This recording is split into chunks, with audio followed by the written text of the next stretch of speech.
My dear ISPCS aspirants, मैं doctor Anand Pradikshit, retired from IAS equivalent rank.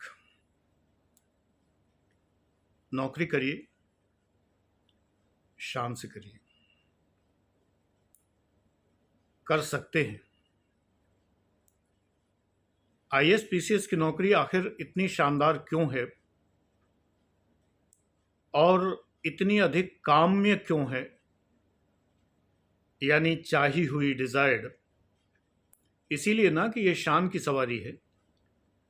No doubt शान की सवारियां कांटों की सवारियां होती हैं। अब आप चाहें कि आराम भी मिल जाए, मस्तराम मस्ती में, आग लगे बस्ती में, जी नहीं। अगर आप DM हैं, SDM हैं या जो भी हैं, तो आप बस्ती में आग लगना अफोर्ड नहीं कर सकते। आप डिजास्टर मैनेजमेंट ऑफिसर होते हैं। आपको डिजास्टर से जनता को बचाना है। आपका कर्तव्य पेरेंटिस पैराडाइज की तरह से है, यानी कि मातृ पितृ सम है। मस्ती आप नहीं कर सकते। सरकारी नौकरी बहुत शान की है और सिंहासन बहुत ऊंचा है, लेकिन कांटों का ताज जो लोग कहते हैं, तो मुझे लगता है कांटों का ताज भी नहीं है। सब कुछ बहुत इजीली चलता जाता है, सब कुछ इतना सिस्टमेटिक है। आखिर सरकारी विभागों को और सरकार को सिस्टम क्यों कहते हैं? Because it is systematic. जिस दिन मैंने ट्रेजरी ऑफिसर की नौकरी ज्वाइन की, IAS की उम्र निकल चुकी थी, PCS का ही एक चांस बचा था, फिर 2 साल एज और बढ़ गई तो 2 चांस और मिल गए। 1981 में ट्रेजरी ऑफिसर हुआ, मुरादाबाद ज्वाइन किया 1983-4 में। 3 में ट्रेनिंग स्टार्ट हुई थी, रिजल्ट आया था, 4 में ज्वाइन किया। 3 साल रहा लगभग। मुरादाबाद कोषागार में नाम बिल्कुल लिखा होगा मेरा, प्रमोद कुमार दीक्षित, आप देख सकते हैं। आनंद प्रदीक्षित मेरा पैन नेम है। तो लगा कैसे होगा, क्या होगा। ट्रेनिंग तक तो बड़े मजे आए, हालांकि डायरेक्टर साहब बहुत सख्त थे और नीम ही नीम थे। शहद तो कभी हुए ही नहीं। BK सिंह साहब मिलिट्री के आदमी थे और बहुत प्रसिद्ध साहित्यकार विशन नारायण टंडन मुख्य डायरेक्टर थे, चीफ डायरेक्टर। उन्होंने कभी दर्शन ही नहीं दिए, रिटायर भी हो लिए। BK सिंह साहब के जिम्मे सब कुछ था। ऐसा रफटप बना दिया कि रो रो देते थे हम लोग। बाकायदा IAS PCS के ट्रेनिंग, दोनों ट्रेनिंग एक साथ चल रही थी। मैदान में बैठ के हु करके रोते थे बाकायदा। इतना ज्यादा टॉर्चर, हम टॉर्चर ही कहेंगे, इतना दौड़ाना, इतनी PT करवाना, इतनी मेहनत करवाना, घुड़सवारी करवाना, ट्रैकिंग करवाना और पहाड़ पे चलवाना, इतना ज़्यादा। लेकिन जब ट्रेनिंग कर चुके, जब नौकरी में आए, तो लगा BK सिंह साहब ने काफ़ी हमारे साथ अच्छा किया था। हम इतने रफ टफ हो गए थे कि दिन रात नौकरी करने, ट्रेजरी में तो दिन रात की नौबत साल में 1-2 बार आती थी, मार्च के महीने में। लेकिन सेल्स टैक्स तो जान निकाल लेता है। जब इसमें असिस्टेंट कमिश्नर हुआ तो ये तो प्राण निकाल ले। तो वो प्राण नहीं निकले, वो इसीलिए नहीं निकले कि BK सिंह साहब ने बड़ी ट्रेनिंग दे दी थी। बड़े सख्त जान हो गए थे हम लोग, एकदम। ये नहीं कि सोप स्टोन की तरह से एक बहुत ही मुलायम पत्थर हों, सेडिमेंट्री रॉक टाइप के।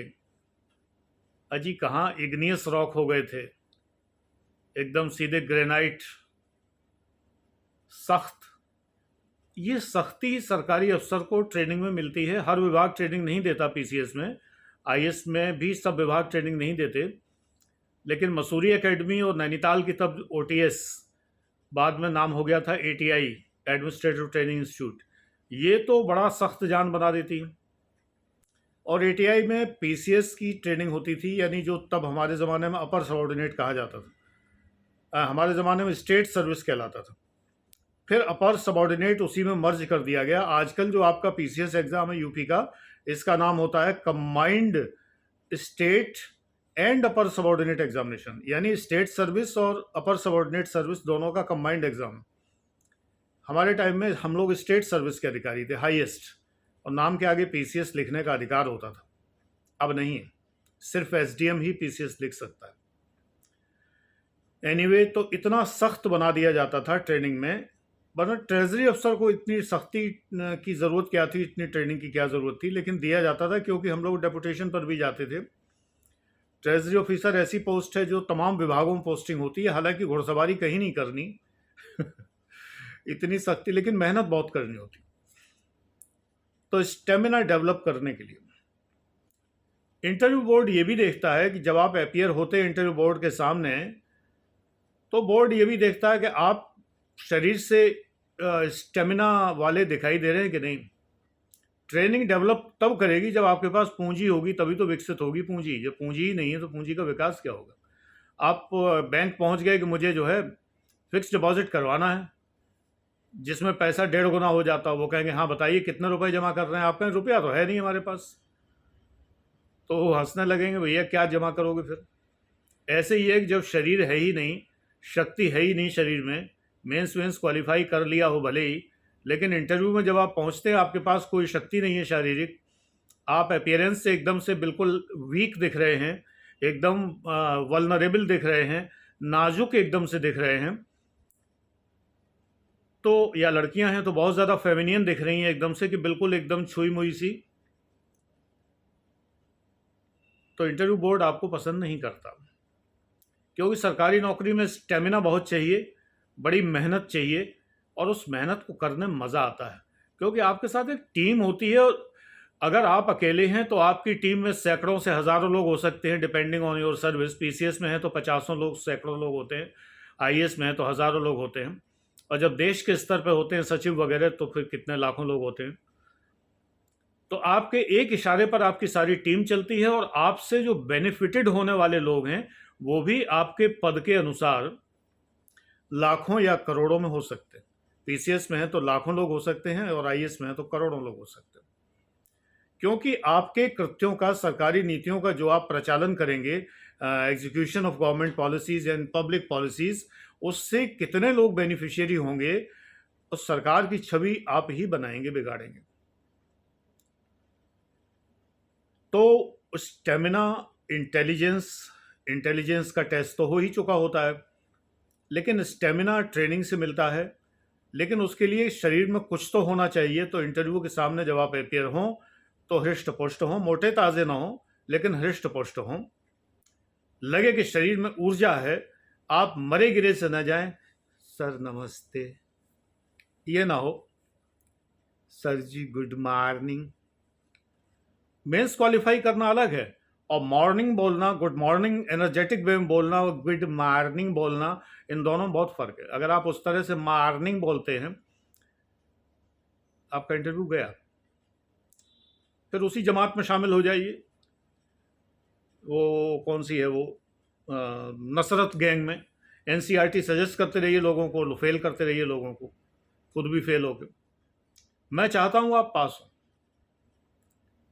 बी एनर्जेटिक, ऊर्जस्वित, ऊर्जावान, भरपूर ऊर्जा से एकदम लबालब, लबरेज। अरे कौन सी कमी है शक्ति में, क्या नहीं खाते हो। मस्ती करने के लिए शक्ति है कि नहीं, खेलने के लिए शक्ति है कि नहीं। जब सबके लिए शक्ति है, उसके लिए तो बहुत शक्ति है, बहुत ही आराना लगता है।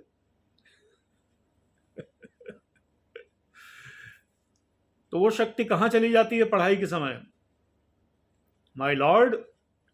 पढ़ाई के समय कहाँ गई पावर। तब क्यों लटपटे से पड़े रहते हो। पिताजी झांकते हैं कमरे में, बेटा क्या हो रहा, तो पढ़ रहे थे। तो ऐसे क्यों बोल रहे हो, थक गए पढ़ते पढ़ते। अरे थक गए क्या होता है।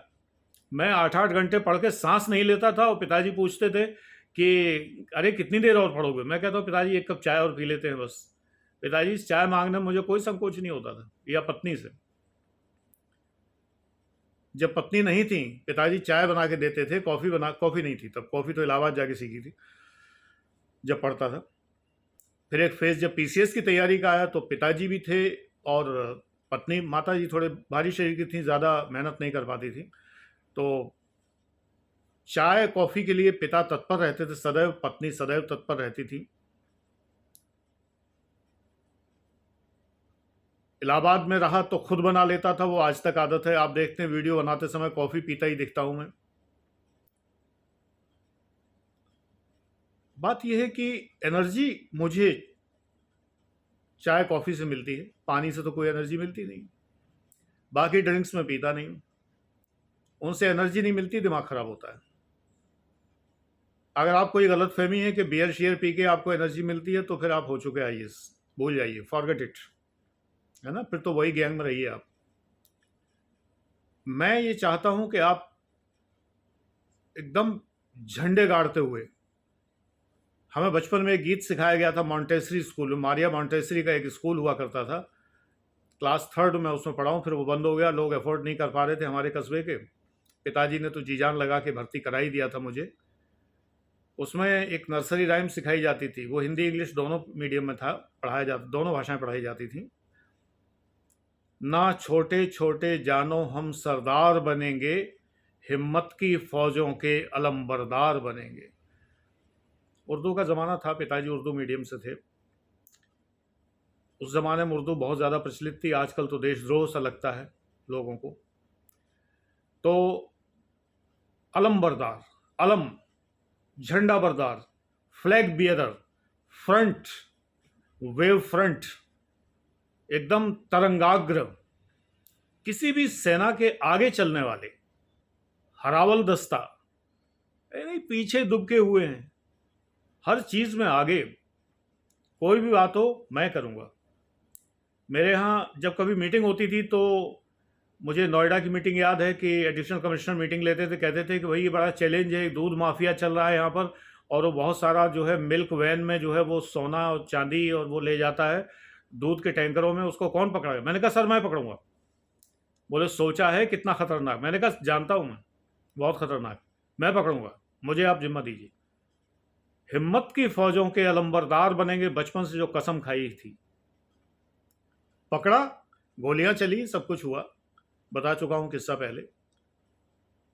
लग जाती, अरे लग कैसे जाती, हमारे पास के सिपाही नहीं थे, बदल के लिए थे। सेल्स टैक्स में सिपाही ऐसे मिलते हैं मरगिल्ले, रिटायरमेंट के नज़दीक कबर में पैर लटकाए बैठे, 5 साल उम्र ज़्यादा लिखा के आए हुए लोग होते हैं, जो होते लिखित दिखाई देते हैं 60 के, होते 65 के हैं हमारे जितने बंदूकों में जंग लगी होती है। मैं जब अभियान पर निकलता था, पुलिस लाइन में जाकर जो RI थे उनसे मैं कह के एनर्जेटिक युवा पुलिस वाले लेता था, जिनमें दम वो मौके पे दाग सकें, सीधे दाग दें तो फाड़ दें दूसरे को एकदम से सीधे। जब होल होता है ना तो ऐसा होता है शंकु के आकार का, ऐसे पुलिस वाले लेता था। 303 होती थी उस जमाने में, लगाई तो सीधे जो है फाड़ देंगे। अब मौके पे ट्रायल भी करवा देता था कभी कभी बीच में। ऐसे कैसे लग जाएगी, लग जाएगी तो लग जाएगी, रिक्वायरमेंट ऑफ द जॉब है। चलवाई भी है, मोहन नगर पे यहाँ साए साए गोलियां चली एकदम से एक बार, कोई भय नहीं, कोई कुछ नहीं। ये जान भी जाएगी सनम आपके खातिर।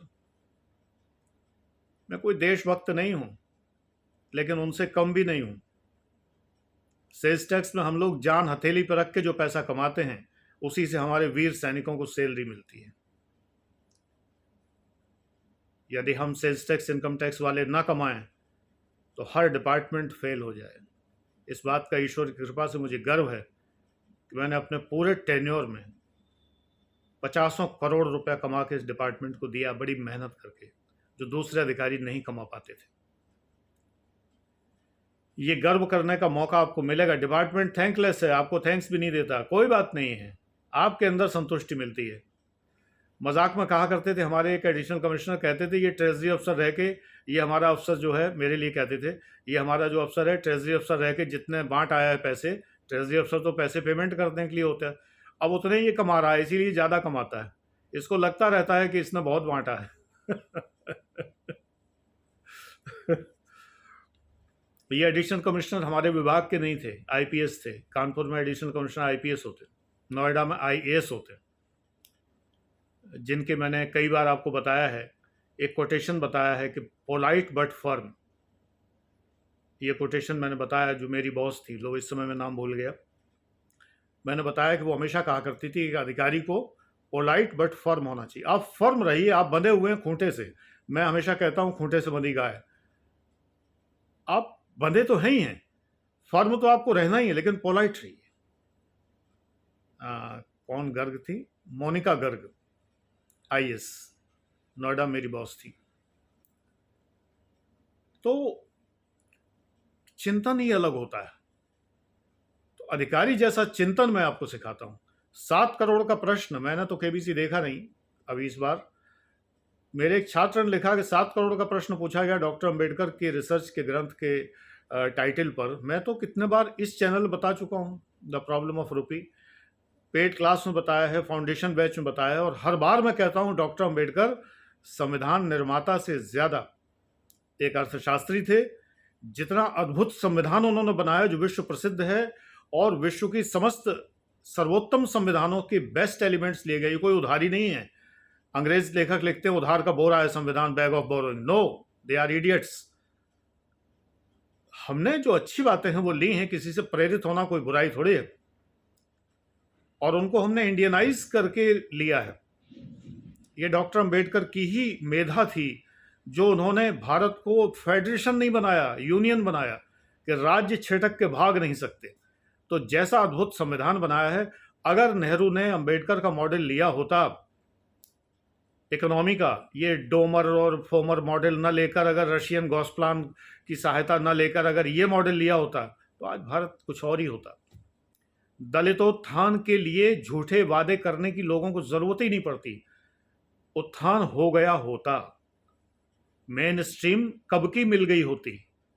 ये बात मैंने बहुत बार बताई, और डॉक्टर अंबेडकर खुद नहीं पसंद करते थे कि वो संविधान में हाथ लगाएं। वो विशुद्ध स्कॉलर थे, और एक स्कॉलर जो होता है अद्भुत होता है। स्कॉलर जब पराकाष्ठा पे सोचता है तो बुद्धत्व को प्राप्त होता है। ऐसे थे हमारे डॉक्टर अंबेडकर। ये बात मैं कई बार बता चुका हूं। 7 करोड़ का प्रश्न ही मौजूद है। ये 4 किताबी गैंग आपको कोई किताब नहीं सजेस्ट कर सकता जिसमें मिलेगा। ये मैं आपको बताता हूं अपने क्लासेस में। जब फ्री क्लासेस तक मैं बताता हूं तो पेड में कितना बताता हूं। और ये भी बात मुझे एक छात्र ने बताई कि गुरुजी ये मैंने फेसबुक पे डाला हुआ है, मुझे तो समय ही नहीं मिल पाया इस बार जो वो देखने का। लंबे ध्यान सत्र चलते हैं, मेडिटेशन शाम के टाइम पर, तब खाना वाना खाता हूं। तो बेटे ये समझिए कि एक अधिकारी का चिंतन अलग ढंग का होता है। अब अधिकारी जब व्यापारी बन जाता है, और वो भी एकदम निकृष्ट व्यापारी बन जाता है। व्यापार तो ये भी है कि मेरे पेड क्लासेस हैं, तो ये भी व्यापार है कि मैं क्लास की फीस लेता हूँ भैया, मुझे आजीविका के लिए इस उम्र में कुछ तो चाहिए। तो वो चल रहा है, ईश्वर इतना दे दे रहा है, काम चल रहा है। लेकिन जब निकृष्ट व्यापारी बन जाता है तो छात्रों को मूर्ख बनाकर छात्र जो चाहते हैं वो दे रहा है, जबकि हमें देना वो चाहिए जो उनके लिए मुफीद हो, जो ज़रूरी हो, जिससे वो निकलें। लेकिन अगर हम वो देने लगें जो वो चाहते हैं, जैसे वो नोट्स नहीं बनाना चाहते, मैं कहूँ नोट्स मत बनाइए, गाय नोट्स में गाय चरती हुई चलेगी, ठीक है गुरुजी नोट्स नहीं बनाएंगे। यही आपने मन की बात कह दी, कितनी बढ़िया बात कही है, एकदम 24 कैरेट बात कह दी गुरुजी, नोट्स नहीं बना। वो मोटी किताब मत पढ़ना, गाय ने कहा ठीक है मोटी किताब नहीं पढ़ेंगे। अधिकारी होकर भी आप एक अनऑफिसर जैसा कैसे बिहेव कर सकते हैं? कोचिंग चलाते हुए अनकोचिंग की तरह से कैसे पढ़ा सकते हैं? परिणाम सक्सेसफुल नहीं, अनसक्सेसफुल लोग सामने आएंगे। हर चीज अन है तो अनसक्सेसफुल मिलेंगे। आप लोग यही कर रहे हैं, दैट्स रॉन्ग। इतना नहीं डूब जाना चाहिए पैसे में कि आप सीधे सीधे मना कर दें कि आप ये पुस्तकें मत पढ़िए, मत पढ़िए, मत पढ़िए। अरे जो ग्रंथ हैं, थॉट उन्हीं से विकसित होता है, थॉट कहाँ से विकसित होगा? मैंने अपने पेड ग्रुप के छात्रों को डॉक्टर अंबेडकर की पुस्तकें पीडीएफ तक दी। अब तो व्हाट्सएप अलाउ नहीं करता, ब्लॉक कर देता है, नहीं तो मैंने दी हैं पुस्तकें। फाउंडेशन बैच तक वालों को दी हैं, उनको पढ़िए। अगर उस किसी ने पढ़ा होगा तो उसे ज़रूर मिला। एक छात्र ने मुझे डॉक्टर अम्बेडकर के साहित्य के कुछ अंश भेजे थे, फिर मैंने कहा आगे मत भेजना, मैं खुद डाउनलोड कर लूँगा, तो मैंने कर लिए। बड़ा अद्भुत साहित्य, मैं भेज नहीं पाऊँगा बेटा आपको। व्हाट्सएप ने मुझे 6 महीने ब्लॉक रखा है 9810257742 नंबर को, इसलिए कि मैं लोगों को 150 किताबें फ्री भेजता था, PDF फ्री ही भेजता था, कौन से पैसे ले रहा था। आरोप भी नहीं लगाया, सिंपली ये कहा कि अगेंस्ट आवर कम्युनिटी स्टैंडर्ड्स। तो उसमें एक जगह लिखा हुआ है कि डाउनलोडेबल PDF आप नहीं भेज सकते बिजनेस अकाउंट से, ठीक है। बहरहाल बुक्स में भेज नहीं पाऊंगा। पढ़िए, पढ़कर ही IAS PCS बनेंगे। 4 किताबें पढ़ के कोई IAS नहीं होता, न मानो आजमा के देख लो। जब सब तरफ से हार जाओ तब मेरी बात याद कर लेना, और ये भी याद कर लेना कि तब तक आपके 7 साल कम से कम नष्ट हो चुके होंगे, आपके IAS में बैठने की इच्छा खत्म हो चुकी होगी। हाँ, उन लोगों की तिजोरी भर चुकी होगी जो वो 4 किताबें आपको सजेस्ट करते हैं। मैं ये पाप नहीं कर सकता, ना मैं करता हूं। अब मैंने पुस्तकों की सूची बताना बंद कर दिया। जब सिलेक्टेड ऑफिसर झूठ बोलने लगे हैं तो मैं फिर और अब क्या बताऊं। मैं तो क्षोभ से एकदम से मैं लो प्रोफाइल हो गया एकदम से। मुझे लगा कि अब तो अफसोस की इंतहा है, मरसिया पढ़ने का टाइम आ गया है। Honesty dead now. 2 मिनट मैंने मौन रखा और पुस्तक सूची बताना बंद कर दिया। मैंने कहा ये पेड ग्रुप के लिए है, जो लोग मेरे क्लास में पढ़ते हैं फीस देकर, उनके लिए ये पुस्तक सूची है, बाकी लोगों को मैं बताऊंगा ही नहीं। उन लोगों के नाम का मरसिया पढ़ लिया मैंने, यानी जो मौत पे पढ़ा जाता है, ये ऑनेस्टी की मौत हो गई है। वीडियो तो बहुत पुराना है जिसमें उन्होंने मना किया है पढ़ने के लिए, बड़ी बड़ी किताबें, महत्वपूर्ण पुस्तकें पढ़ने से मना किया है, वो तो वीडियो पुराना है। लेकिन मेरे सामने अचानक आया, मैं सन्न रह गया, मैं दंग रह गया। क्रोध, घृणा, दर्द, अफसोस, कोई कितना कहाँ जा सकता है, कितना जा सकता है, अधोपतन कितना हो सकता है छात्रों का अहित करने के लिए, हद है। अरे जो लोग सेलेक्टेड नहीं है, हमेशा 1 नंबर से फेल कहते हैं अपने को, वो बताएं NCERT और 4 किताबें, तब तो ठीक है। लेकिन जो सेलेक्ट हुआ है वो जब बता रहा है, पराकाष्ठा है। अब मैं नहीं बताऊंगा, पुस्तकें मैं नहीं बताऊंगा, आप अपनी मर्जी से पढ़िए, मेरे क्लास में पढ़िए। मैं साक्षात 16,000 पुस्तकों का पढ़ने वाला बैठा हूं, और मेरा ज्ञान जो आपको मिलेगा, आपको 16,000 पुस्तकें पढ़ने की जरूरत नहीं। कृष्ण के 16,000 रानियां थी, मेरी 16,000 माताएं हैं जिन्होंने मुझे ज्ञान दिया, और ये मैंने पढ़ी हैं, सशपथ में ये बात कहता हूं। और इसीलिए वो ज्ञान है जिसकी वजह से मैं जिस काम में हाथ डालता हूं उसमें ईश्वर के पास सफल होता हूं, और यही मैं चाहता हूं कि आप भी हो। तो वो ज्ञान मैं आपको दे रहा हूं, फ्री दे रहा हूं। पेड क्लास तो मेरी आजीविका है, लेकिन मैं तो 6 साल से लगभग आपको फ्री वो ज्ञान दे रहा हूं। आप नहीं ले रहे, मैं क्या करूं? आप मेरे पिछले वीडियो नहीं देखते, मैं क्या करूं? वो तो पुस्तकें हैं, पुस्तकों की तरह से हैं। कोई अखबार थोड़ी है कि आज का अखबार कल रद्दी हो गया। लेकिन ये बात आपको समझ में आती ही नहीं है, पिछले वीडियो आप देखना ही नहीं चाहते, और फिर भटकते हैं। जब जिस समय मेंस क्वालिफाई कर लेते हैं तब आपको ढूंढे नहीं मिलते हैं, क्योंकि मैं हटा चुका हूं इंटरव्यू के वीडियोस, सब हटा दिए मैंने। जब कद्र नहीं है तो फिर क्या है? फिर तो आप इंटरव्यू को वही वीडियो देखिए जिसमें कि लिखा होता है ऊपर कि दोनों टांगों के बीच में तुम्हारे क्या है, लड़की से पूछ रहा है, और लड़की के मुंह से निकलता हुआ ऐसे गुब्बारा, उसमें लिखा हुआ कुत्ते, ये लिखा हुआ है। ये IAS का इंटरव्यू, एक वीडियो था उस पर, यूट्यूब पर।